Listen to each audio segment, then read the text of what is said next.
Hindi mo na may babalik yun kapag lahat na ibigay mo na.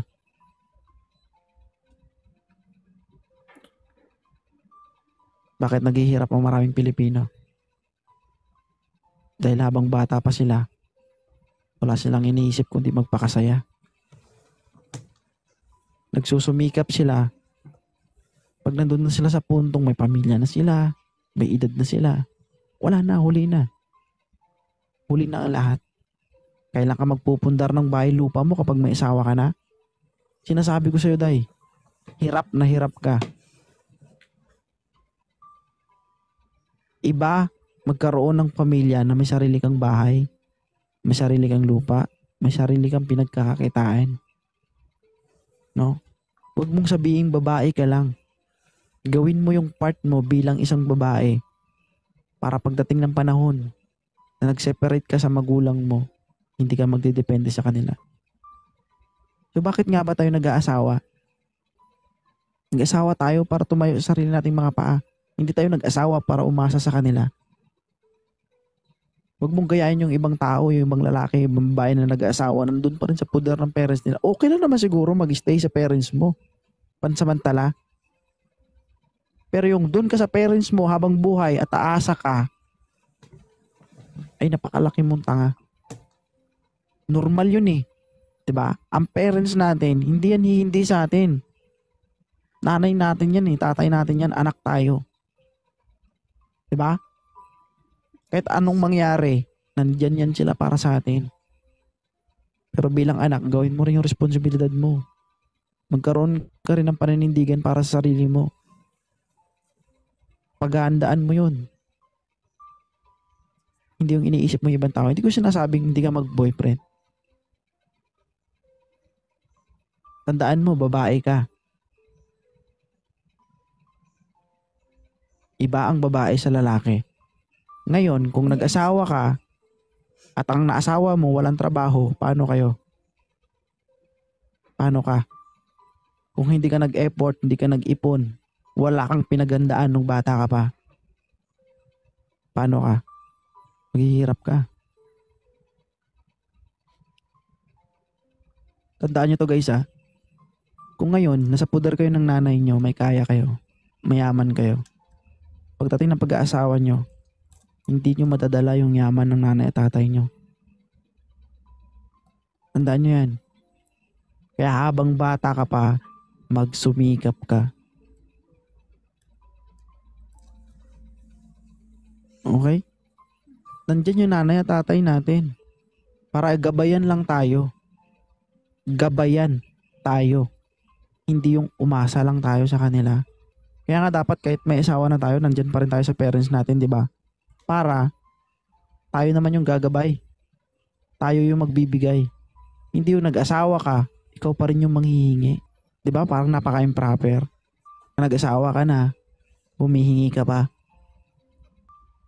Sabi nila, tulad ko, pulis ako. May sarili akong sahod. Hindi ako magti-TikTok, mabubuhay ako. So hanggang doon na lang ba ako? May pangarap ako eh. May target ako na kailangan sa ganitong buwan, sa ganitong taon, makukuha ko na yung gusto ko. Ngayon kung aasa ako sa sahod ko, makukuha ko ba? Ngayon kung nagre-reklamo kayo na pulis ako, nagti-TikTok ako, wala kayong pakialam. Kasi kapag ang pulis, kapag ang pulis gumawa ng kalokohan, mali para sa inyo. Ngayon kapag ang pulis gumawa ng diskarte at magkapera para sa pamilya, mali para sa inyo. Ngayon, wala akong pakialam. Alam ko yung ginagawa ko to, pinaghihirapan ko to. Ngayon kung i-judge nyo ako, wala akong pakialam sa inyo. Buhay ko to. Para to sa pamilya ko. Okay? Ako to. Huwag kayong makontento sa buhay na meron kayo. Kung kaya nyo mag-excel, kaya nyo umangat sa iba't ibang klaseng pamamaraan, gawin nyo. Huwag kayo mag-stay dun sa pinaka-comfort nyo. Ay, okay na ako. Nakakain ako ng 3 beses ang araw. Nakakain naman ako ng masarap. Ganun lang? Ganun ka lang lagi? Tingin mo sa sarili mo, hindi ka magkakasakit? Robot ka ba? Sa ngayon, oo. Nasa poder ka ng nanay mo, nakakain ka ng 3 beses isang araw. Pag nawala nanay tatay mo, sa tingin mo, kung wala kang pinag-iralan, wala kang pinagsikapan, paano ka? Magugutom ka? 281 viewers. Tandaan nyo to. Ito si 2.0 ngayon. At the age of 40, no? I'm 31 years old right now. 40 to 45 years old. Iba na yung 2.0 na kilala niyo. Pero hindi po ako magbabago. Hindi po magbabago ugali ni 2.0. Mag-iiba lang yung status ko. Dapat ganun lang iniisip natin. Praise God guys, no? Na yung mga pinapangarap ko, nakakamit ko. Pero guys, lahat yan pinaghihirapan ko. Lahat yan pinagpupuyatan ko. Kita nyo eyebags ko, dilim na dilim lang, pakialam. Nakukuha ko na yung pangarap ko. Sabi nila, uy, TikToker. TikTok. Pakialam mo. Kung makita ko dito. Huwag kayo dumepende sa ibang tao. Dumepende kayo sa sarili nyo na alam nyo kung kaya nyo. It's like me, may project ako. Dapat hindi ako abot ng 1 taon, mabayaran ko lupa ko. Which is, malapit na ako sa katotohanan. Guys, may bahay na ako. Lupa ko na lang yung babayaran ko. Kasi target ko guys, within 10 years in service, dapat may bahay lupa na ako. So I'm 7 years in service, may bahay na ako. Ngayon, mababayaran ko na lupa ko. So nakakamit ko yung pangarap ko. Ibig sabihin, may progress ako sa sarili ko. Dapat ganun dapat. Magkakaroon ka ng target para sa sarili mo na kailangan ito, maabot ko to. No? Napakaswerte mo, napakabata mo. I'm 31 years old.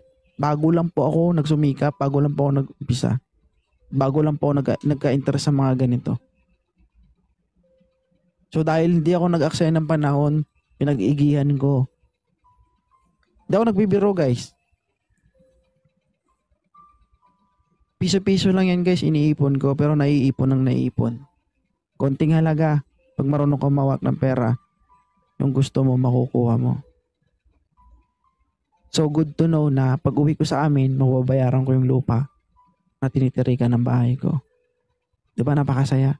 So ano pa problemahin ko? May sahod naman ako, may papakain na ako sa pamilya ko. Akin na yung bahay at lupa ko. Ano problema? Diba? Ay kung continue pa to yung ginagawa ko, kita ako. Ibig sabihin, hindi na ako mamumblema. Diba? Bakit? Pinaghirapan ko eh. Nagpursige ako, naghirap ako. Hindi ako sumuko. Dapat, ikaw habang bata pa, yun dapat iniisip mo. Bakit? Hindi mo alam, no? O hindi natin alam kung tamang lalaki nga ba yung papangasawa mo. Responsableng ama nga ba yung magiging asawa mo. Paano kung hindi? Kawawa ka. Bakit? Kasi babae ka. Pasalamat ka kung may makapag-asawa ka ng responsableng lalaki. Ako guys, hindi ako nag-asawa para pagtrabahuin yung asawa ko. Gusto ko someday, no? Yung asawa ko yung boss. Ayokong siya yung uutusan. Gusto ko, siya yung mag-uutos.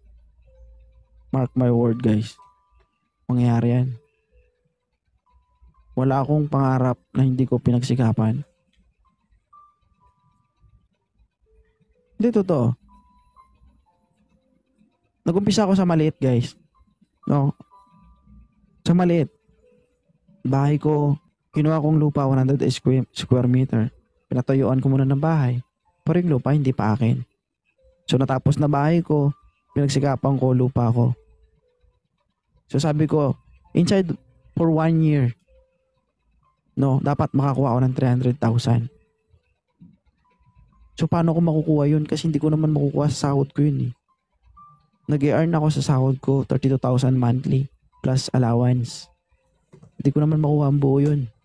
May anak ako, may asawa ako. May 2 akong college na pinapaaral. May mama akong dinadialysis. Sarili ko. Oh. Magkakasya ba yung 32,000 monthly? Hindi. Kung hindi ka didiskarte, hindi mo makukuha yun. So sa loob, no, ng 1 taon, nangarap akong makuha ko yung 300,000. Pangarap lang yun. Para yung pangarap na yon, sinamahan ko yun ng dasal, sipag, tiyaga, puyat, hirap. Pero good to know guys, hindi ako nagmamayabang.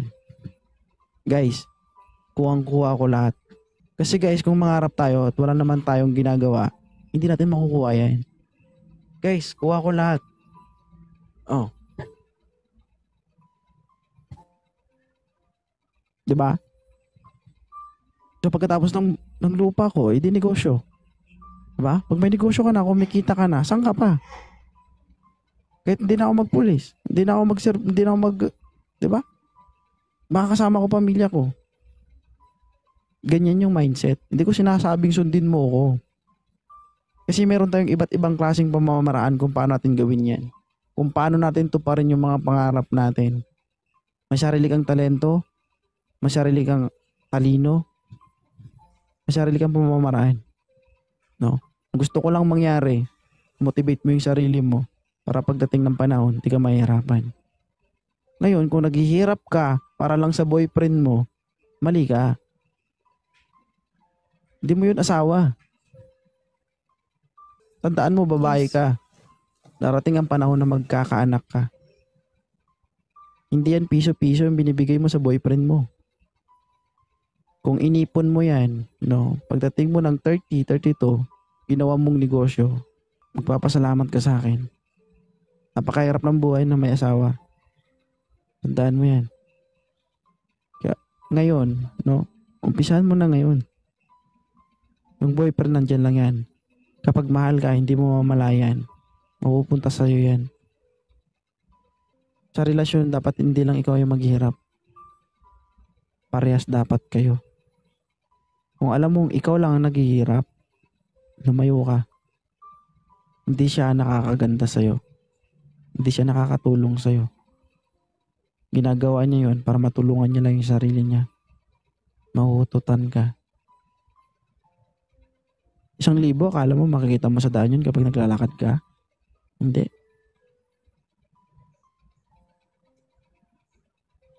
Kaya dito guys, ako hindi ako nagsisinungaling. I'm here in social media to earn money. Pero lahat yan pinaghihirapan ko. Nakikita nyo yan. Hindi ako tulad ng ibang content creator na kapag gifters ka, kailangan paketin kita dito, lambingin kita, ganyan. Hindi ako ganun. Guys, kung magbigay ka, salamat. Kapag hindi ka magbigay, maraming salamat kasi nag-stay ka dito sa live ko. Mas ma-appreciate kita kapag nagbigay ka, na walang kapalit.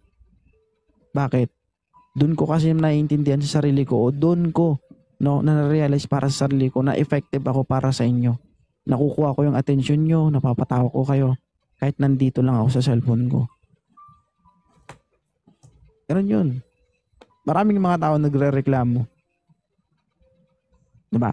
3 anak nila, 5 anak nila, kinukulang sila. Sinisisi nila yung gobyerno. Sa tingin mo, tama ba? Yung ginagawa nila?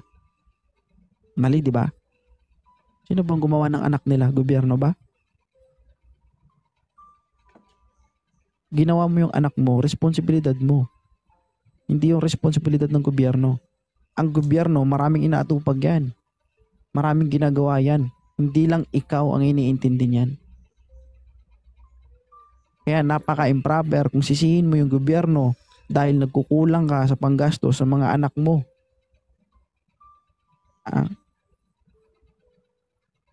Maraming mga Pilipino nagre-reklamo, ng mga kapwa natin Pilipino nagre-reklamo dahil sa kahirapan. Guys, there is so many ways para kumita ng pera.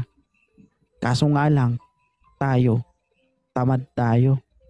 Gusto natin umasa lang sa ibang tao. Magsi-cellphone tayo, di ba? Alam natin na kapag nagsi-cellphone tayo, kung gagawa tayo ng paraan, kikita tayo ng pera. Bakit hindi natin gawin yun? Di ba? Manood ka ng content ng iba habang kumikita sila. So why is it gumawa ka ng sarili mong content para panoorin nila para ikaw yung kikita? Diba?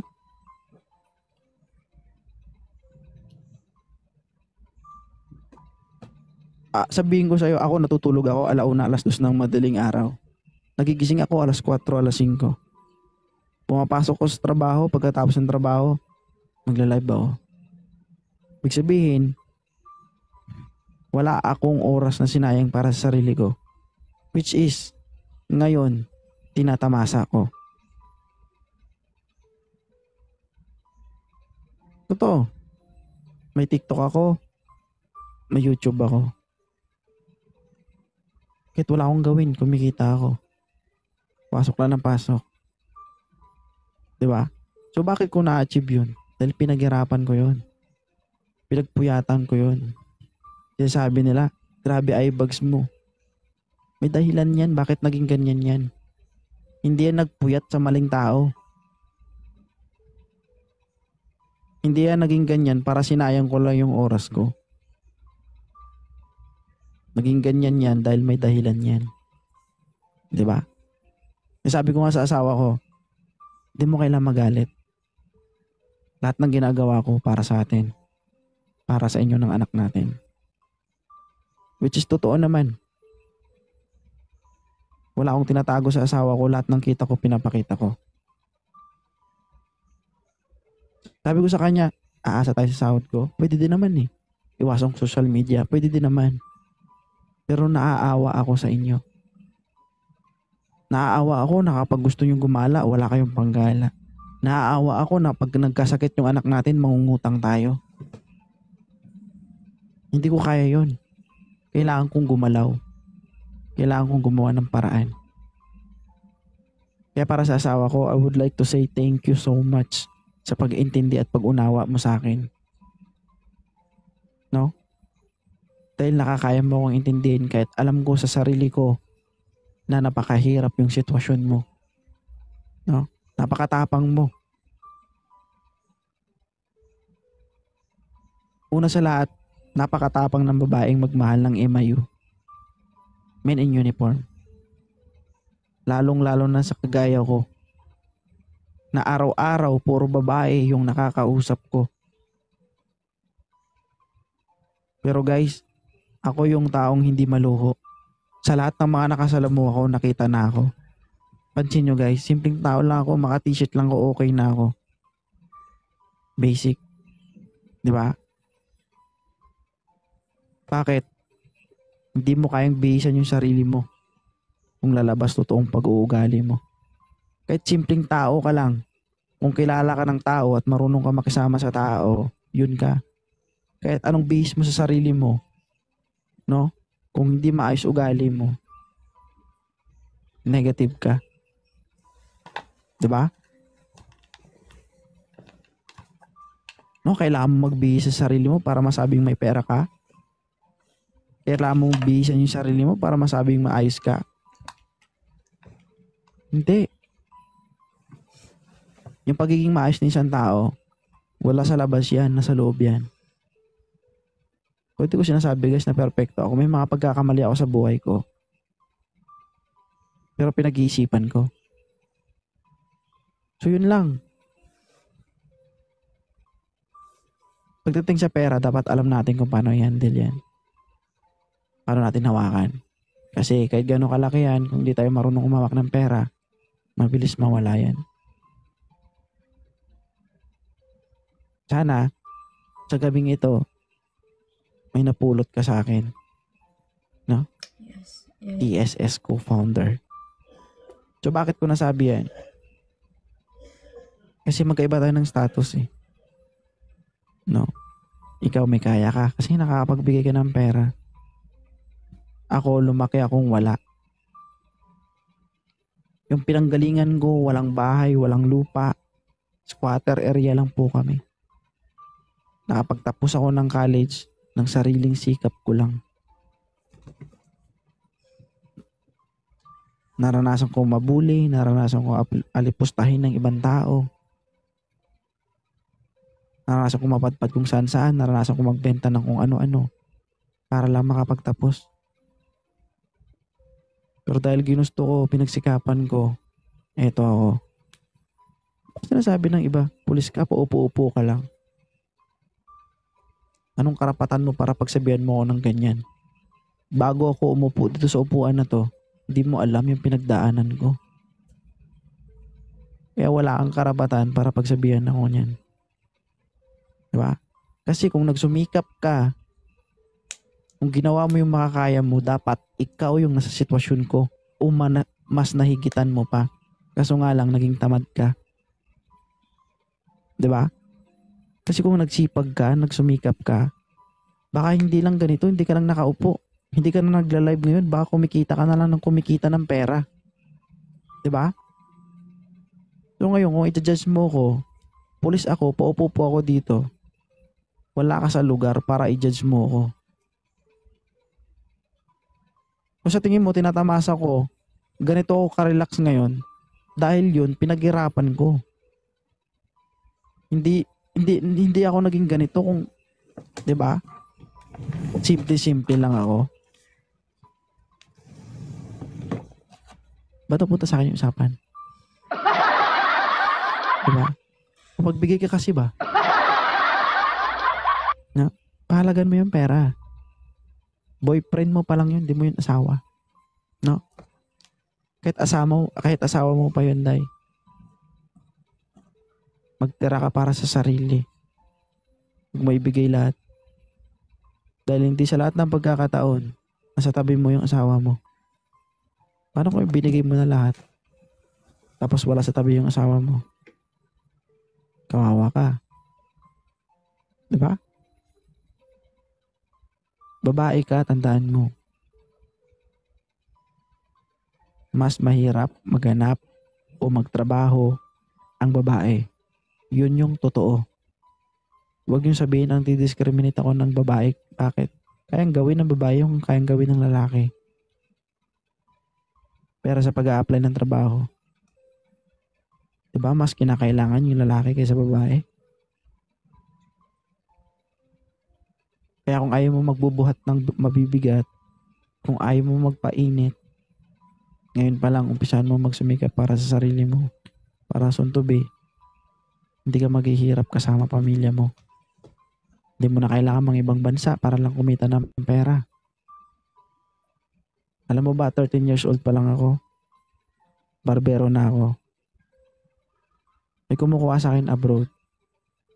35,000 monthly, hindi ko kinuha. Bakit? 45,000? Kaya kong kitain yan dito sa Pilipinas.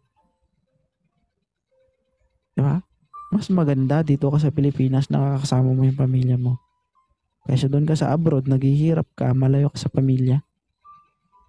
Tama, diba? So in short, habang bata ka pa, magsumikap ka. Para soon to be, ayahay ka kasama ang pamilya. Sana, sa mga sinabi ko, may higit 1 oras siguro, may natutunan ka. Diba? Anong masasabi mo sa Live 2.0? Actually, tagal ko na gusto dito umakyat sa sa live mo.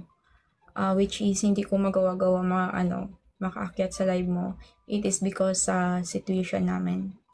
And then, this time, nakapag-akyat ako. Kasi ako na mismo sa sarili ko. Ako na mismo parang, umiwas. Umiwas sa kanya. And then, ni-block ko na din siya. Para din, mapag ko na yung sarili ko. Ibalik ko kung sino ako. Yung ganun. Kasi, based in my, sa sarili ko naman, oo, nawalan ako ng ilang libo siguro, yung ganun. Pero, just of now, na-realize ko naman na tama na.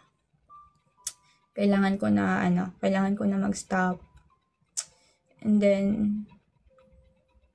yeah, I take back. Kung ako dati, balikan ko yun. And then, nagpapasalamat naman ako sa sa live mo kasi nga, marami ka ding advice na napulot ko. Itong account kasi na ginamit ko is hindi ko to main account. Yung talaga, yung Teacher Yahoo yung ginagamit ko. Pero ito yung inakyat ko Kasi yung mga niya, yung mga friends niya is friends ko doon sa kabila. Ito kasi mababa lang yung niya, yung followers niya.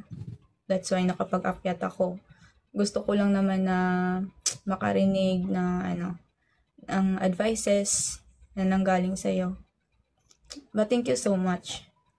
Kahit sa sa mandalian lang, parang na-heal yung ko, yung sugat na ko ng dibdib. Pero not for now na maging okay, but I'm still moving on forward.